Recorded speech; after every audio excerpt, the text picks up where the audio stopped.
中卒って聞いたけど、本当なの？兄が連れてきた兄の婚約者。綺麗で優しそうな彼女は、兄が離席すると表変して俺を見下したような発言をした。兄は名門大学を出て、今や会社役員。かたや弟は中卒でフラフラしてんの？だっさ。高校を中退し、働き出した俺をバカにして笑う。居候は早く家から出ていかないとね。兄嫁のあまりの表変っぷりに、俺はあっけに取られてしまったが、彼女は大切なことに気づいてなかったのだ。俺の名前は森谷健。雑貨屋を経営している。幼少期より勉強ができる子供ではなかったが、自分で商売がしたいとずっと考えていた。普通科の高校に入学したのはいいものの、学校の勉強では物足りず、家に帰るや否や部屋にこもり、独学で経営や起業についての勉強をしていた。そんなことをしていると、起業への思いが非常に強くなり、早く社会に出てしまいたくなった俺は、高校を中退してしまった。在学中は禁止されていたアルバイトができるようになり、俺は勉強のためにもいろいろな種類のアルバイトに励んだ。引っ越し屋のバイト、コンビニのバイト、イベントのバイト、通販サイトの倉庫のバイト。そんな風にたくさんのバイトをしていく中でも、雑貨屋が性に合っていると感じた俺は、将来は雑貨屋を経営したいという気持ちが大きくなっていた。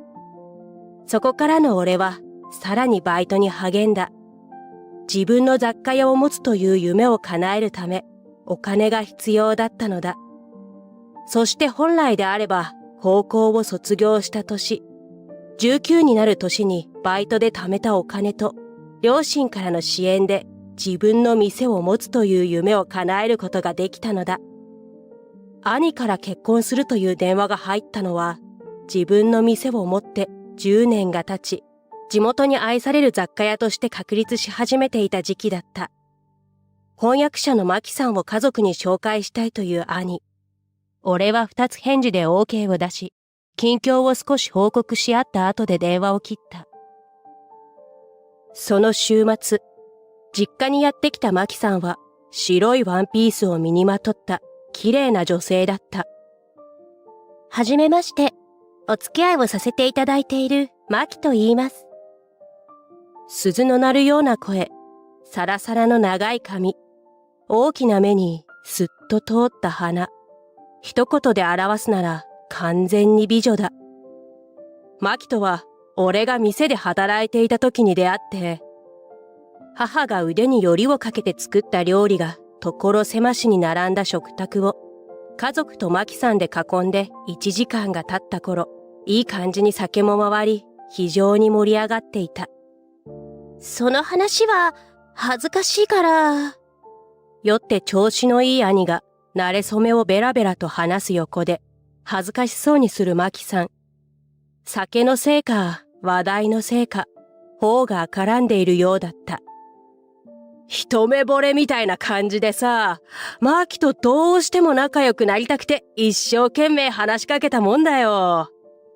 いやーね、あんた。まったく男らしくないな。わははと笑いがあふれる食卓。控えめで愛想のいいマキさんと俺ら家族はあっという間に仲良くなった。会社役員として立派に活躍している彼をそばで精一杯支えたいんです。マキさん、本当にいい人と一緒になれてよかったわ。ねえ。ああ。母が目頭をそっと押さえていたのを俺は見逃さなかった。夜も更け、酒も進み、先に眠った両親に気を使いつつ、三人で静かな宴が続いていた。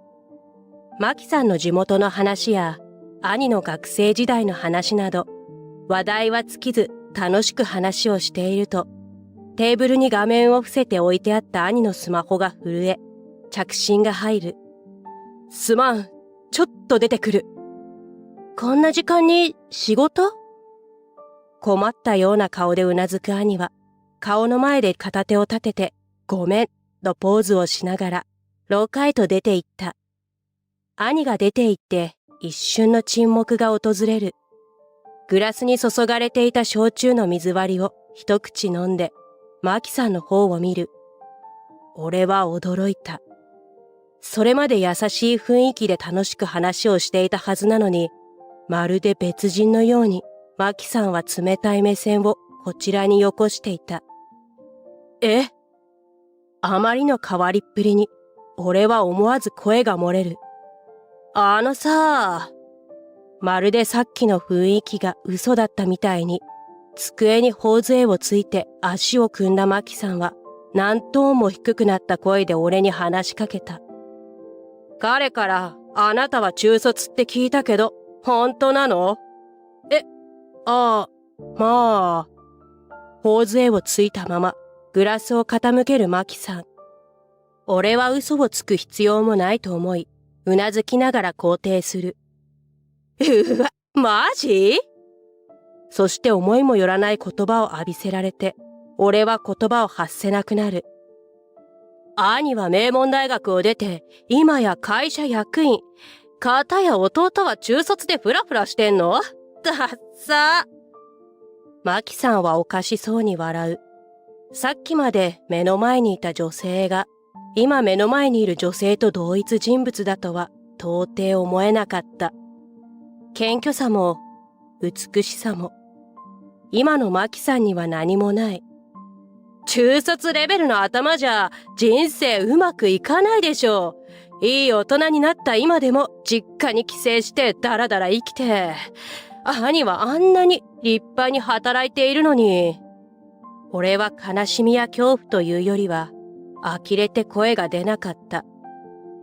居候は早く家から出ていかないとね。意地悪く、右の口角だけ上がったマキさんの表変っぷりにあっけに取られていると、電話を終えた兄が戻ってきた。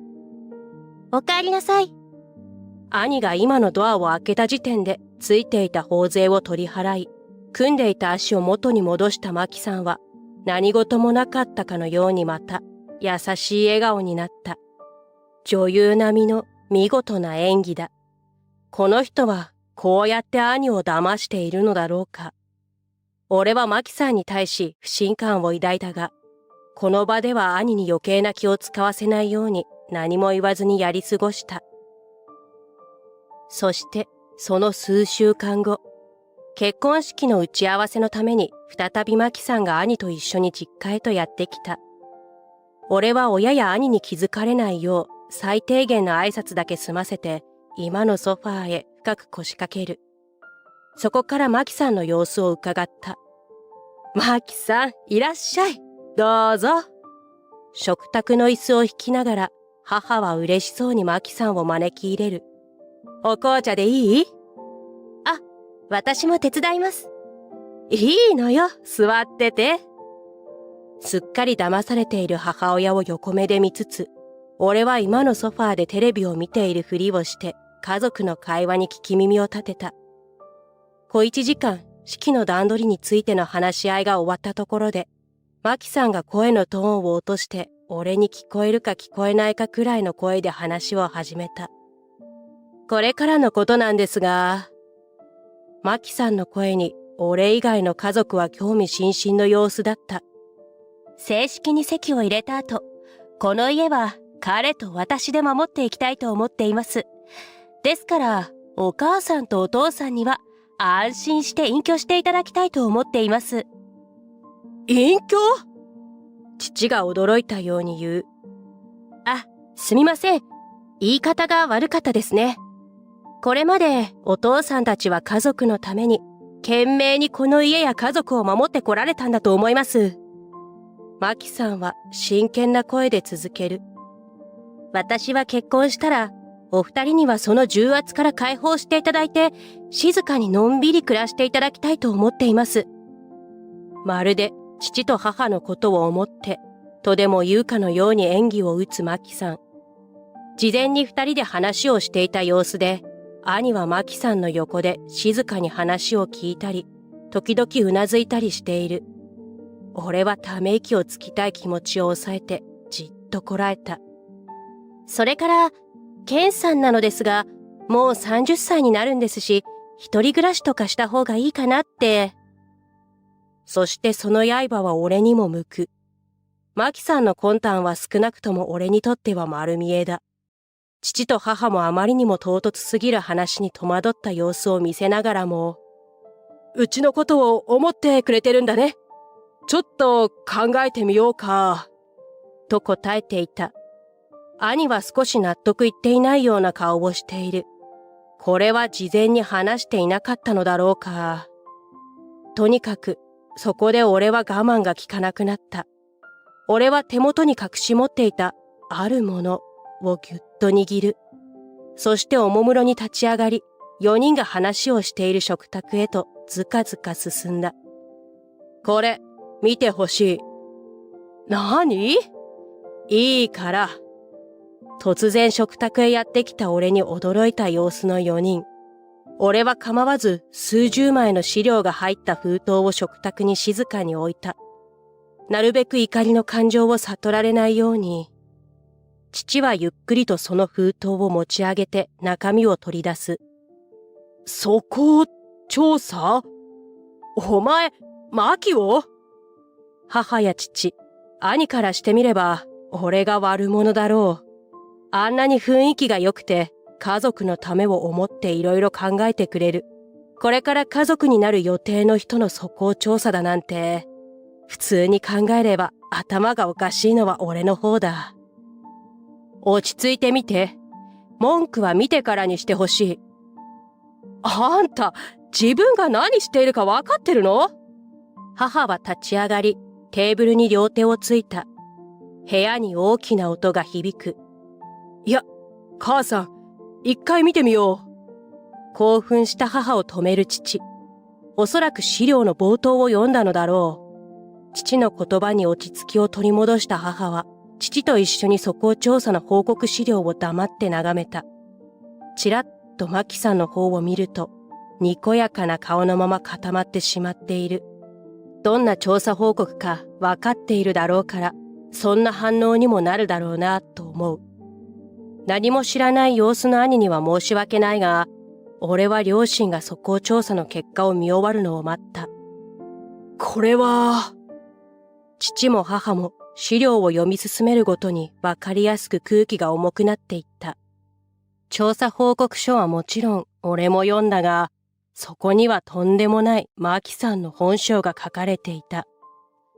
冒頭、マキさんが夜な夜なホストクラブに通っているという内容が写真とともに報告されていた。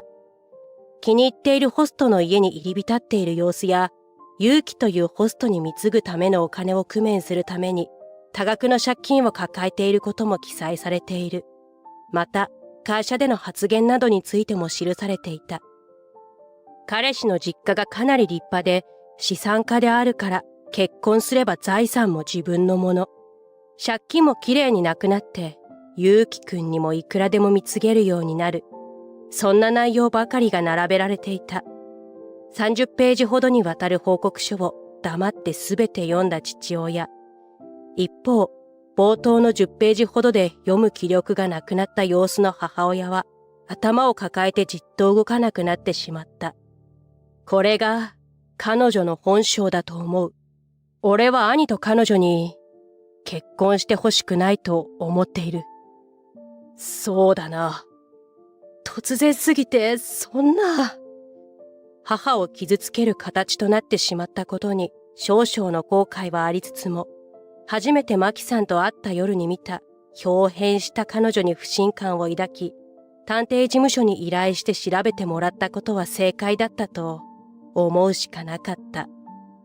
マキさん、どうしたの？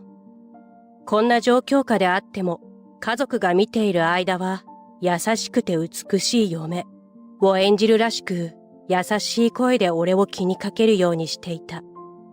そして俺は彼女が知らないであろう話を始めたのだった。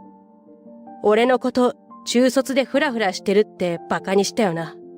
兄は役員で、弟は実家に帰省してだらだら生きてるってさ。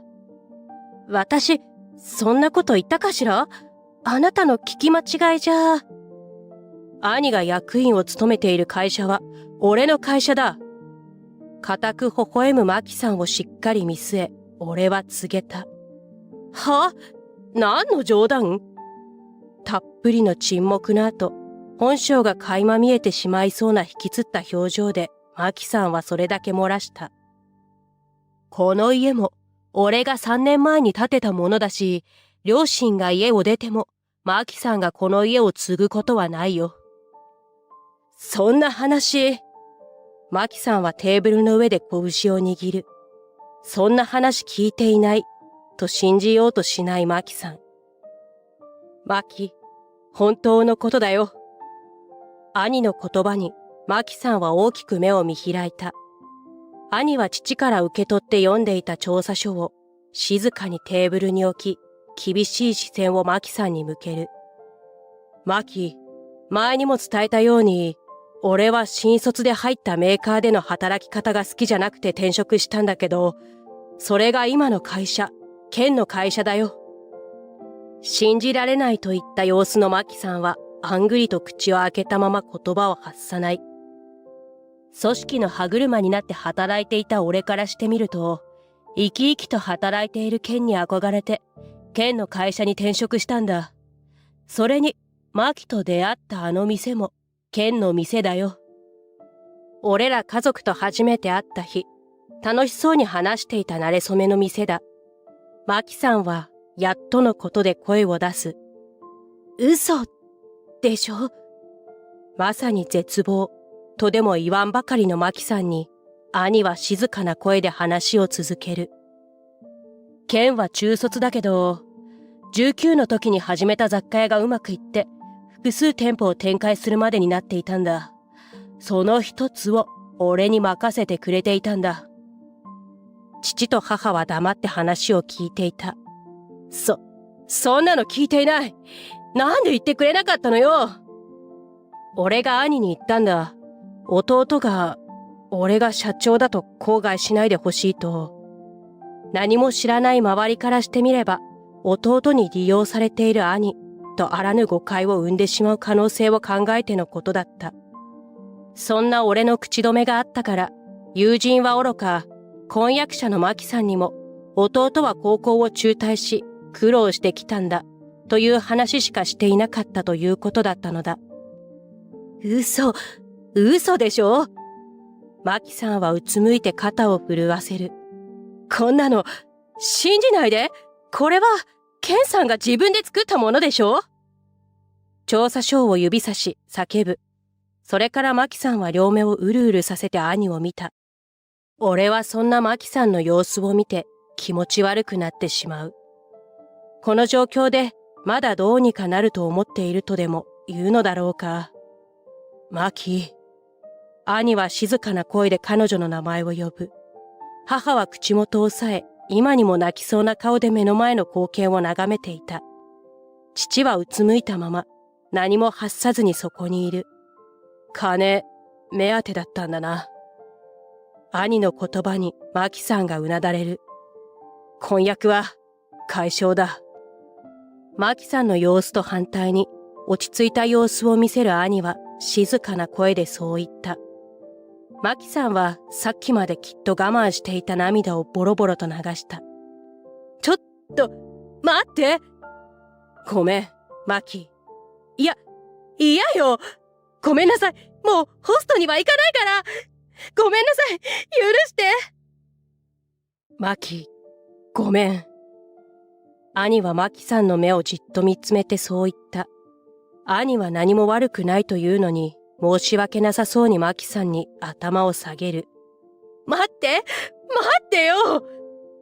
マキさんは泣きじゃくる。その涙は止まるどころか、どんどんひどくなっていく。ホストも、ゆうきくんも、もうやめるから、借金も頑張って返すから。別れたくない。もうしない。その二つを延々と繰り返すマキさん。もうかける言葉もないといった様子の兄は、マキさんを見ずにうつむいたままだった。そんな状況に先ほどから黙ったままだった父親が突然立ち上がる。マキさん。お父さん、話を。この後に及んで、まだ話をしたいというマキさん。泣きじゃくるばかりでまともに話ができない状態に見えるが、マキさんはなんとか、とすがりつく。もう、帰ってくれ。お父さん。もう帰ってくれと言っている。二度と顔も見せないでくれ。なかなか話を聞かないマキさんに、ついに怒りが頂点に達した父が、マキさんへ怒号を飛ばす。父に怒鳴られたマキさんは兄の腕にしがみつく。